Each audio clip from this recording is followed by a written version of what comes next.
ক্যান্টনমেন্টে যাইয়া যখন দেখা করছে তারপর থেকে গত বুধবার সে খালেদা জিয়ার সাথে গেছে দেখা করতে।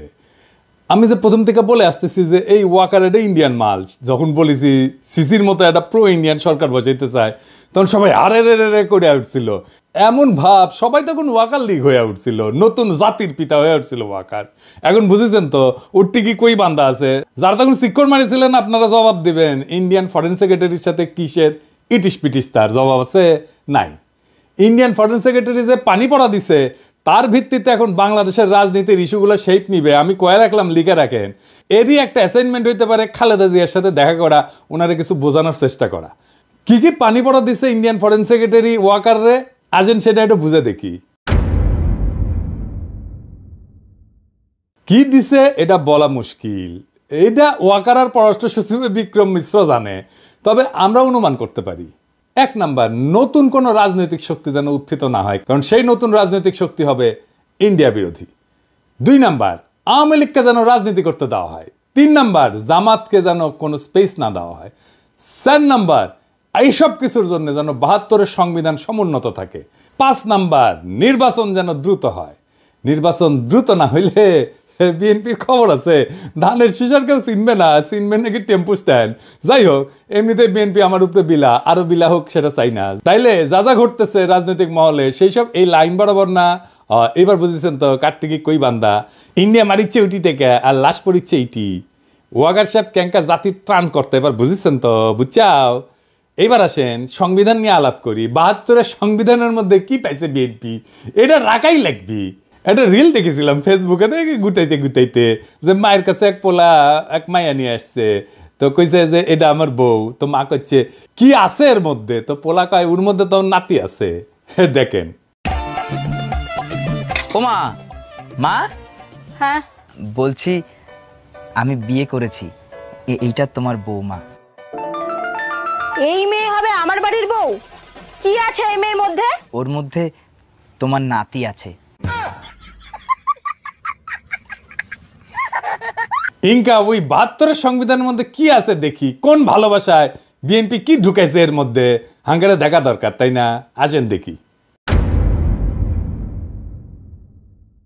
বিএনপি 72-এর সংবিধান থাকুক এটা তো চায়, তাই না? তো মির্জা আব্বাস কইছে যে ওনার নাকি কষ্ট লাগে এই সংবিধানকে যখন বাদ দেওয়া লাগে। শহীদের রক্তের দিয়ে লেখা যে সংবিধান, সেই সংবিধানকে যখন কবর দেওয়ার কথা বলা হয় তখন কিন্তু আমাদের কষ্ট লাগে। তো মানে দেখি আব্বাস ভাই, উনি আবার কইছে কি, আমি পড়ে দেখলাম অনেক মন দিয়া, ভুল কইছে নাকি, কইছে যে আমি 72 সালের সংবিধানের সমর্থক নই, আমি 71 সালের সংবিধানের মুক্তিযুদ্ধের রক্তের সমর্থক। মানে কি, বাংলাটাও তো ঠিক মতো কো ব্যাপারের নাই। মানে দেখি আব্বাস ভাই, 71 সালের সংবিধান কোনটা, আওলায় গেলে হবে এখন ক্ষমতা নাই যেতে যেতে। আরো কইছে যে মুক্তিযুদ্ধ হয়েছিল বলে এই সংবিধান, ওই সংবিধানে যদি খারাপ কিছু থাকে নিশ্চয়ই সেটা বাতিলযোগ্য। ওই সংবিধানে যদি খারাপ কিছু থাকে নিশ্চয়ই সেটা বাতিলযোগ্য। তো আব্বাস ভাই, কি খারাপ জিনিস আছে সংবিধানে? আপনি তো কইছেন যদি থাকে, তাহলে কি খারাপ জিনিস আছে সেটা বলেন, কি বাতিল করবেন সেটা বলেন। আমরা তো মনে করি 1 মণ সংবিধান, দুধের মধ্যে 1 ফোঁটা সোনা পড়েছে, পুরাটাই নষ্ট। তা আপনি বাদ দিবেন কি? পুরাটাই তো নষ্ট। একটা রাজনৈতিক দল হিসেবে আপনাদের তো বলতে হবে সংবিধানে খারাপ কি আছে। বলছেন কখনো? বলেন নাই। ওইটুকু কাজ তো করবেন না। ওই কাজ করার না আছে হ্যাডম, না আছে ইচ্ছা। সংবিধান সম্পর্কে আপনাদের ক্রিটিক্যাল পজিশন কি? নাই তো। তাই আপনারা এটা বদলাবেন না। অবশ্য ক্ষমতা গেলে বদলানোর মতো সংখ্যাগরিষ্ঠতা আপনাদের থাকবে না, লিখে রাখেন, কয়ে দিলাম আজকে। না না, আমাদের বদদোয়াত না আর কি, আপনারা প্রত্যেকদিন নিশ্চিত করিচ্ছেন যে আপনাদের ভোট কমে। আপনাদের ভোটের মুরগি আপনি লেজে কাটবেন না গলায় কাটবেন সেটা আপনাদের ব্যাপার, কিন্তু আপনাদের বলতে হবে আপনারা কি বদলাবেন সংবিধানের। না বললে নির্বাচনে যাইতে পারবেন না। নির্বাচনে যাইয়া দেখেন কোন কিসিমের সমালোচনা শুনেন আমাদের কাছ থেকে টের পাইবেন, তখন ভাইবেন না আপনাদের ভোট দেওয়ার জন্য বসে আছে সবাই। না, ওই দিন বাগে খাইছে। কেন আপনাদের ভোট ব্যাংক বাগে খাইতেছে সেটা আমি আলাপ করবনি, দেখাই দিমুনি কেন আপনার ভোট ব্যাংক বাগে খাইতেছে। খুব মনে করেন যে মার্কা দেখে চাপ্পা দিবে, ওই দিন গেছে। আজ আমার আলাপ শুধু সংবিধান নিয়ে। আবার রিজিভ ভাই কইছে যে সংবিধান বাতিল মানে নাকি মুক্তিযুদ্ধকে অস্বীকার করা। উনি কাইন্দে শেষ মুজিবের ছবি কেন নামানো হয়েছে দেখেন। শেখ মুজিবের ছবি নামানোটা উচিত হয়নি। খন্দকার মোস্তাক নামিয়েছিলেন, জিয়াউর রহমান তুলেছিলেন। ইতিহাস আপনার নির্ধারণ করবে, বিচার করবে। তো সেই বিচারের ভার থাকলো, জনগণ বিচার করবে। কিন্তু আমাদের জাতীয় জীবনের, জাতীয় ইতিহাসের আন্দোলনে যার যতটুকু অবদান সেটা স্বীকার করা হোক। আমরা আওয়ামী লীগের মতো সংকীর্ণ নই, আমরা ছোট মনের প্রচার দেব না।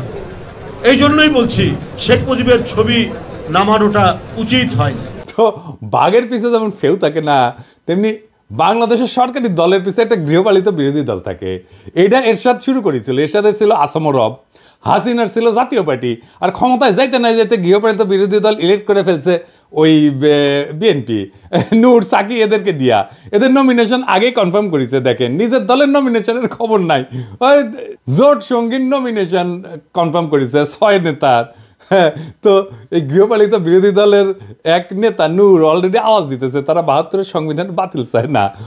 বাকিরাও কবে, একটু ওয়েট করেন, এই 6 ক্যান্ডিডেটের জামানত বাজেয়াপ্ত হওয়ার চান্স আছে কলে। আমি কয়ে দিলাম, এখনই কয়ে দিলাম, বুঝছাও। আর যদি বঞ্চিত ক্যান্ডিডেট, বিএনপির যদি বঞ্চিত ক্যান্ডিডেট থাকবি না, ওটি ও যদি নাগরিক কমিটি বা জামাত ক্যান্ডিডেট করে, তাহলে এই 6 জনের এমপি হওয়ার কায়েসের কলে সারা। যাই হোক, আজকে আমার আলাপ বাংলাদেশের ধ্বজভঙ্গ সংবিধান নিয়ে। ওই আলাপ পরে আসলে বিএনপি সংবিধান ঠিক মতো পড়িছে আমার সন্দেহ আছে। আসেন না দেখি কি সংবিধানের মধ্যে কি আছে, কি ঢুকে রাখিছে। 1956 সালে পাকিস্তানের সংবিধানের একটা আলোচনা হইতেছিল। সেইখানে যেই সমস্ত ধারার সমালোচনা করেছিল আওয়ামী লীগ, সেগুলো 72-এর সংবিধানে ঢুকে দিছে। কেন আওয়ামী লীগ তখন সমালোচনা করেছিল? কেন? কারণ ওই শাসনতন্ত্রটা তৈরি করা হয়েছিল আইয়ুব খানকে সামনে রেখা। আইয়ুব খান যেন একটা এক নাক হইয়া উঠতে পারে, সেটা সব কিছু ওই শাসনতন্ত্রে ছিল পাকিস্তানের। তো পরে যখন বাংলাদেশ এলো, তখন যে থাকবে ক্ষমতায়, সে যেন এক নাক হইয়া উঠতে পারে, সেজন্য যা যা কিছু ছিল আইয়ুব খান ঢুকাইছিল, সব কিছু ঢুকাইছে।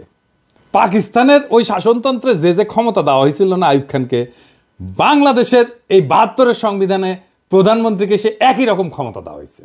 আপনি তো জানেন যে এমপি ইলেকশন হয়ে আসে 300টা সিট থেকে, কিন্তু এই এমপি কি কেন স্বাধীনভাবে কোনো আলাপ করতে পারে, সিদ্ধান্ত নিতে পারে, মতামত দিতে পারে না? দলের ডিসিশনের বাইরে গেলে সদস্যপদ বাতিল হয়ে যায়। মানে হাসিনা যেটা চাইবে, বা সংসদের নেতা যেটা চাইবে, বা ভবিষ্যৎ দলের নেতা যেটা চাইবে, সেখানে এমপিদের ভোট দিতে হবে। তাহলে আলাদা আলাদা এমপি থেকে লাভ কি, তাই না? দলের সিদ্ধান্তের বাইরে যদি ভোটই দিতে না পারে, তাহলে আলাদা আলাদা ভোট করার তো দরকার নাই। 300 জন আলাদা লোকের তো দরকার নেই, একজন থাকলেই হয়তো, তাই না?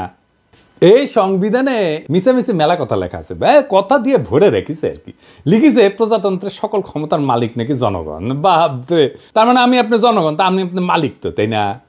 হ্যাঁ, তো লিখেছে কি? লিখেছে প্রজাতন্ত্রের সকল ক্ষমতার মালিক জনগণ। এটা দিয়া কিন্তু শেষ না, এরপরে বাক্যটা একটা সেমিকলন চিহ্ন দিয়া আবার ঘোষণা করছে যে এই ক্ষমতা কেবল সংবিধানের অধীনে ও কর্তৃত্বে কার্যকর হইবে। তাহলে প্রশ্ন যেটা স্বাভাবিকভাবে আসে সেটা হইতেছে যে সংবিধান জনগণের যে ক্ষমতা, এটা কাদের, কিভাবে প্রয়োগের দায়িত্বটা দিছে কাকে? এই ক্ষমতা কেবল সংবিধানের অধীনে ও কর্তৃত্বে কার্যকর হবে। তার মানে কি? তার মানে এই ক্ষমতাটা প্রয়োগের দায়িত্ব কারে দিছে, বুঝছেন? এই ক্ষমতা প্রয়োগের মালিক হইতেছে প্রধানমন্ত্রী। আপনি মালিক, কিন্তু প্রয়োগ করবে প্রধানমন্ত্রী। মানে বুঝেছেন তো, মালিক আপনি, কিন্তু মালিকের ক্ষমতা প্রধানমন্ত্রী। তো এই কাগজের মালিক হওয়া কাম কি, লাভ কি? বাড়ির মালিক আপনি, কিন্তু এই বাড়ির থেকে পাশের বাড়ির মুখলেস, তো এই বাড়ি থেকে আপনার লাভ কি? ভোট দেওয়ার অধিকার ছাড়া ক্ষমতা প্রয়োগের কোনো বিধান এই সংবিধানে কোথাও আপনি খুঁজে পাবেন না। তাও এই সামান্য অধিকারটাও কেড়ে নেওয়া হয়। তার ফলে সংবিধানে যাই লেখা থাকুক, মালিক বলুক যাই করুক, জনগণ আখেরে দাস হইয়া যায় রাজনৈতিক দলের। এবার আসেন রাষ্ট্রপতির ভূমিকা নিয়ে কথা বলি। সংবিধানে যে রাষ্ট্রপতি বিষয়ক অনুচ্ছেদ আছে না, ওইখানে বলা আছে যে কেবল প্রধানমন্ত্রী নিয়োগের ক্ষেত্র ব্যতীত রাষ্ট্রপতি অন্য সকল দায়িত্ব পালনে প্রধানমন্ত্রীর পরামর্শ অনুযায়ী কার্য করিবেন। তবে শর্ত থাকে যে প্রধানমন্ত্রী রাষ্ট্রপতিকে আদৌ কোনো পরামর্শ দান করিয়াছেন কিনা, এবং করিয়া থাকলে কি পরামর্শ দান করিয়াছেন, কোনো আদালত সেই সম্পর্কে কোনো প্রশ্নের তদন্ত করিতে পারিবে না। অর্থাৎ সংবিধান রাষ্ট্রপতিকে যে সব ক্ষমতা দিছে বলে মনে করা হইতেছে, তার কোনোটাই আসলে তার নাই, বুয়া। সবই প্রধানমন্ত্রী পরামর্শ অনুযায়ী প্রয়োগ করতে বাধ্য। তা প্রধানমন্ত্রী পরামর্শ ছাড়া যদি প্রয়োগ করতে না পারে, তাহলে রাষ্ট্রপতি থেকে লাভ কি কর বলেন তো? বিচারপতি, নির্বাচন কমিশনের নিয়োগ, সকল সাংবিধানিক পদে নিয়োগ দান, দণ্ডপ্রাপ্ত আসামির দণ্ড মওকুফ, কোনো কিছুই প্রধানমন্ত্রী পরামর্শ ব্যতীত করার ক্ষমতা সংবিধান রাষ্ট্রপতিকে দেয়নি।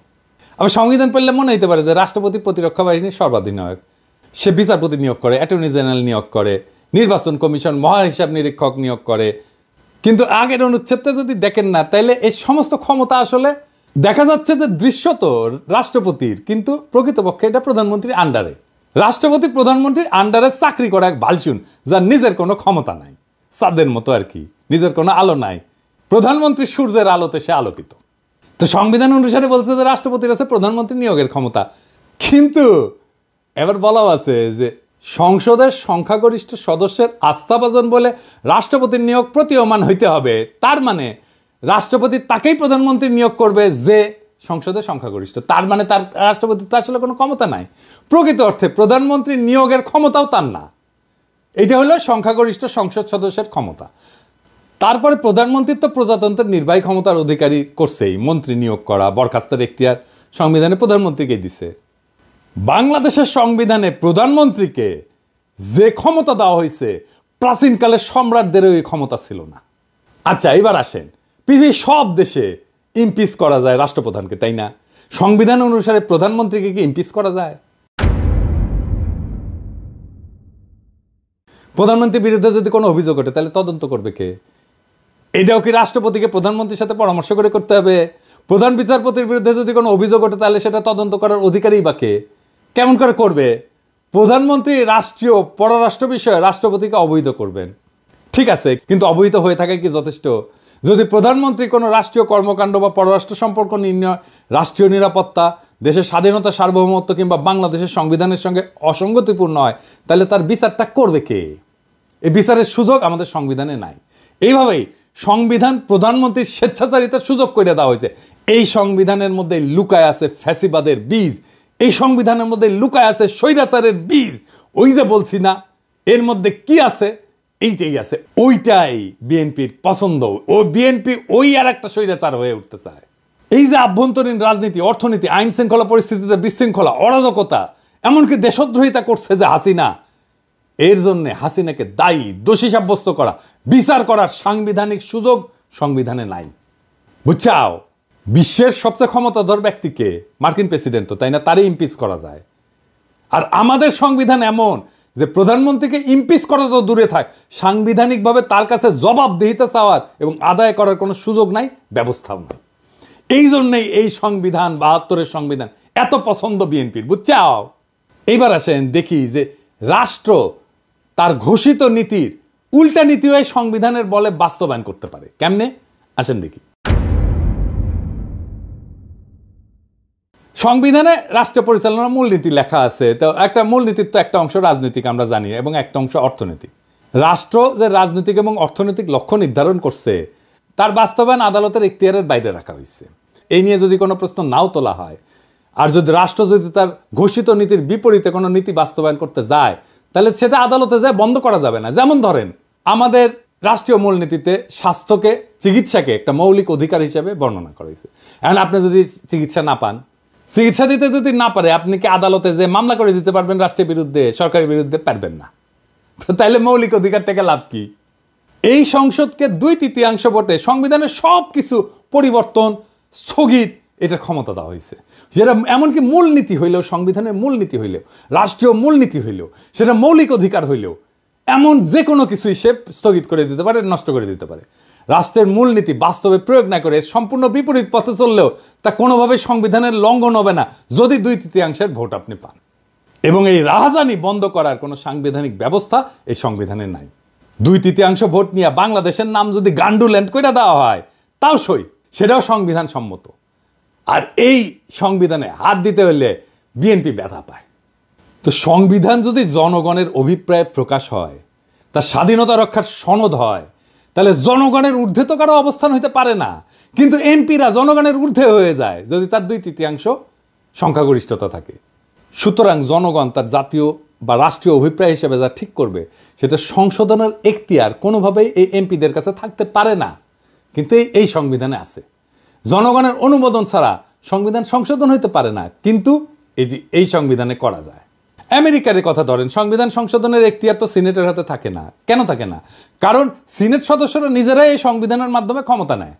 সুতরাং তারা নিজেরা যদি সংবিধান সংশোধন করতে যায় তাহলে নিজেদের ক্ষমতা এবং কর্তৃত্বের যে উৎস তাকেই অস্বীকার করা হয়, এমনকি নিজেদেরকে অস্বীকার করা হয়। সুতরাং সাধারণ সিনেটের কাছে সংবিধান সংশোধনের এখতিয়ার থাকতে পারে না। সংবিধান সংশোধন করতে হলে আবশ্যিকভাবে নতুন করে জনগণের অনুমোদন নিতে হবে, গণভোট নিতে হবে। এই কারণেই সংবিধানের চতুর্থ সংশোধনীর মাধ্যমে সংবিধানের চরিত্রের আমূল পরিবর্তন ঘটায় একদলীয় শাসন ব্যবস্থা বাকশাল কায়েম করছিল আওয়ামী লীগ, করতে পারছিল। জনগণের মতামতের তোয়াক্কা না করেই সেদিন সংবিধানের অপরিহার্য মৌলিক শর্ত এবং নৈতিকতার বৈশিষ্ট্য ধুলায় মিশায় দিছিল এই ৭২-এর সংবিধান, যেই ৭২-এর সংবিধান বিএনপির এত প্রিয়। এবার আসেন, আপনার আমার টাকা নিয়ে কি রাহাজানি করে এমপিরা এই সংসদে, সেটা দেখি।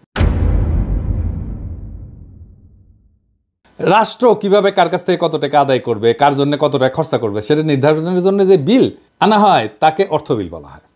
এই অর্থ বিল সম্পর্কে আদালতে প্রশ্ন উত্থাপন করা যাবে না। রাষ্ট্রের অর্থ যে কোনোভাবে খরচা করলে, আত্মসাৎ করলে, লুণ্ঠন করলেও জনগণের পক্ষ থেকে কোনো প্রশ্ন তোলার এতটুকু অবকাশ সেখানে নাই। আপনার বালিশ যদি ১ লাখ টাকায় কেনা হয় আর সেটা যদি অর্থ বিলে অন্তর্ভুক্ত থাকে, এটা নিয়ে দুদকও কিছু করতে পারবে না। এবার বুঝেছেন তো কেন একটাও দুর্নীতির মামলা করা যায় নাই হাসিনার দলের লোকেদের বিরুদ্ধে, হাসিনার বিরুদ্ধে? এই জন্যেই এই সংবিধান বল রাইখা হাসিনার দুর্নীতির বিচার করতেই পারবেন না। এই জন্যই চাইছিলাম এই সংবিধান ছুঁড়ে ফেলে দিতে, যেই সংবিধান বিএনপির এত প্রিয়। এই সংবিধানের একাদশ ভাগে একবারে শেষ দিকে একটা অনুচ্ছেদে বলা আছে, এই সংবিধানের বিধানাবলী সাপেক্ষে সকল প্রচলিত আইনের কার্যকারিতা অব্যাহত থাকিবে, তবে অনুরূপ আইন এই সংবিধানের অধীনে প্রণীত আইনের দ্বারা সংশোধিত বা রহিত হইতে পারিবে। এর মানে হইতেছে পাকিস্তান আমলে যে সমস্ত আইন বিধি বিধান জারি ছিল তা ছিল ব্রিটিশদের পরিত্যক্ত, তাই দুইবার স্বাধীনতার পরেও দাড়ি কমা সমেত বাংলাদেশে জারি করা হইল সেই সমস্ত আইন। সংবিধানে যেখানে মৌলিক অধিকারসমূহের বিবরণ দেওয়া হয়েছে সেই অধিকারসমূহে আইন অনুযায়ী বা আইনের বিধান সাপেক্ষে বা জনস্বার্থে প্রচলিত আইনের বিধিনিষেধ সাপেক্ষে ইত্যাদি শব্দ ব্যবহার করে পঙ্গু করে দেওয়া হয়েছে। একটা উদাহরণ দিই, ভাষার মারপ্যাচ দিয়া কেমনি আমাদের অধিকারের আছে। সংবিধানে বলা হয়েছে আইন অনুযায়ী ব্যতীত জীবন ও ব্যক্তি স্বাধীনতা হইতে কোনো ব্যক্তিকে বঞ্চিত করা যাইবে না। তার অর্থ দাঁড়ায় আইনের মাধ্যমে ছাড়া কোনো ব্যক্তিকে জীবন ও ব্যক্তি স্বাধীনতা হইতে বঞ্চিত করা যাবে না, অর্থাৎ আইন নির্ধারিত পদ্ধতিতে করা যাবে, তাই না? এই জন্যই পরবর্তী সময়ে যে বিচার বহির্ভূত হত্যা, ক্রসফায়ার নামে যেটা কুখ্যাত, তার মতো বর্বর ব্যবস্থা সংবিধান সম্মত হইয়া গেছে। কারণ দেখানো যায় ক্রসফায়ারও আইনসম্মত। আপনি কি দেখেছেন এতগুলো ক্রসফায়ার হয়েছে, এর বিচার কেন হইল না? বুঝেছেন তো, বিএনপি এসে এটার বেনিফিট নিবে। ক্রসফায়ার তো বিএনপি শুরু করেছিল। 1898 সালে ব্রিটিশ যে ফৌজদারি কার্যবিধি ছিল এর ধারা অনুযায়ী বিচারে যদি মৃত্যুদণ্ড বা যাবজ্জীবন কারাদণ্ড হইতে পারে এমন অভিযোগ অভিযুক্ত আসামিকে কিন্তু পুলিশ গুলি করে মেরে ফেলতে পারে। এমন একটা ঘটনা ঘটলে একটা প্রশাসনিক তদন্তে গুলি ছোড়ার ঘটনাটাকে আত্মরক্ষামূলক বলে মনে করলেই হত্যাকাণ্ডটা আইনসম্মত হয়ে যায়। এইভাবে সমস্ত ক্রসফায়ার আইনসম্মত হয়ে গেছে। এই জন্য পুলিশ বা র্যাবের গুলিতে নিহত প্রত্যেককে সন্ত্রাসী খুনের মামলার আসামি হইতে হয়, বুঝছেন? এটা শাস্তি তো মৃত্যুদণ্ড। সেই জন্য এরা যদি মাইরা ফেলে তাইলে এইটা আইনসম্মত। এইবার আসেন বিএনপি নিজে কিভাবে নিজের সেটা দেখি। বিএনপি তো বলে যে আমাদের জাতিসত্তা বাংলাদেশি, তাই না?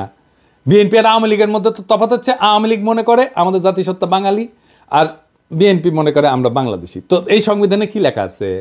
লেখা আছে বাংলাদেশের নাগরিকগণ বাঙালি বলিয়া পরিচিত হইবেন। তো এই বাক্য দিয়া সংবিধানে বাঙালি ছাড়া অন্যান্য জাতির অস্তিত্বকে অস্বীকার করাই লোক। তো এতগুলো জাতিসত্তা আছে, আমাদের ক্ষুদ্র নৃগোষ্ঠী আছে, কেউ তাহলে বাংলাদেশের নাগরিক না। রাষ্ট্র পরিচালনার অন্যতম মূলনীতি অংশে বলা আছে যে ভাষাগত এবং সংস্কৃতিগত একক সত্তা বিশিষ্ট যে বাঙালি জাতি ঐক্যবদ্ধ এবং সংকল্পবদ্ধ সংগ্রাম করিয়া জাতীয় মুক্তিযুদ্ধের মাধ্যমে বাংলাদেশের স্বাধীনতা ও সার্বভৌমত্ব অর্জন করিয়াছেন, সেই বাঙালি জাতির ঐক্য এবং সংহতি হবে বাঙালি জাতীয়তাবাদের ভিত্তি। এইটা বিএনপি রাখতে চায়, বুঝছাও? ওই পরেই নি আসলে সংবিধান। এর মধ্যে বাংলাদেশের সংখ্যালঘু জাতি সরকার প্রশ্নটাই অনুপস্থিত। শুধু অনুপস্থিত না, বরং বাঙালি অহমিকা এবং উগ্রতাকে সাংবিধানিকভাবে প্রতিষ্ঠিত করা হয়েছে এবং তাদের অস্তিত্বকে অস্বীকার করা হয়েছে এবং নাগরিক অধিকারটুকু হরণ করে নেওয়ার ব্যবস্থা করা হয়েছে, যারা ভাষায় বাঙালি না, এমনকি সংস্কৃতিগতভাবে বাঙালি না। সংবিধান অনুযায়ী তারা বাংলাদেশের নাগরিকই থাকে না। তাহলে বিএনপির বাংলাদেশে জাতীয়তাবাদ কই? এবার আসেন আর একটা বিষয়, ভারতকে হাসিনা যা দিছে সেটি কি আর কেন আমরা সেটা জানতে পারি না? হাসিনা গর্বভরে বলেছিল না যে ভারতকে যা দিছি তা তারা সারা জীবন মনে রাখবে? তো ইন্ডিয়ার সাথে কি কি চুক্তি হয়েছে জানেন না। এমনকি অন্তর্বর্তীকালীন সরকারও তা জানায় নাই। কেন জানায় নাই? কারণ রাষ্ট্রীয় কোনো চুক্তি হোক, তা জাতীয় আন্তর্জাতিক তা সম্পাদনের পূর্বে বা পরে জনগণের কোনো মতামত গ্রহণের জন্য কোনোভাবেই জনগণের কাছে বা তার প্রতিনিধির কাছে উপস্থাপনের কোনো ব্যবস্থা রাখেনি। মানে এটা সংসদে আলাপ না করেও চুক্তি করতে পারে।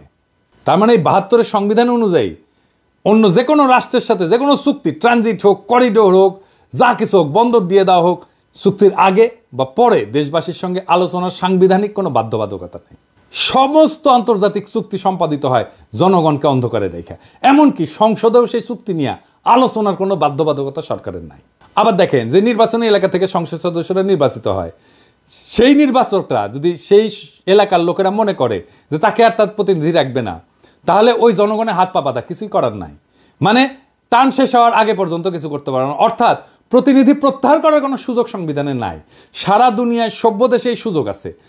এলাকার লোকেরা তার এমপিকে রিকল করতে পারে, মানে প্রত্যাহার করে নিতে পারে, এমনকি তার টার্ম শেষ হওয়ার আগেই। আর বাংলাদেশে একবার নির্বাচিত হলে কেল্লাফতে। দুনিয়ার সব দেশ এমপিকে রিকল করতে পারে, তার এলাকার লোকেরা, বাংলাদেশে পারে না। সংবিধান আসলে রচনা হয় কীভাবে? সেভাবে কি আমাদের সংবিধান রচনা হয়েছে? সংবিধান তৈরি করে গণপরিষদ। শুধু সংবিধান তৈরি তাদের কাজ। জনগণ ভোট দিয়া গণপরিষদ তৈরি করে, তারা সংবিধান তৈরি করে চলে যায়। সেই সংবিধানের অধীনে নির্বাচন হয়, নতুন সংসদ তৈরি হয়। কেন এই নিয়ম?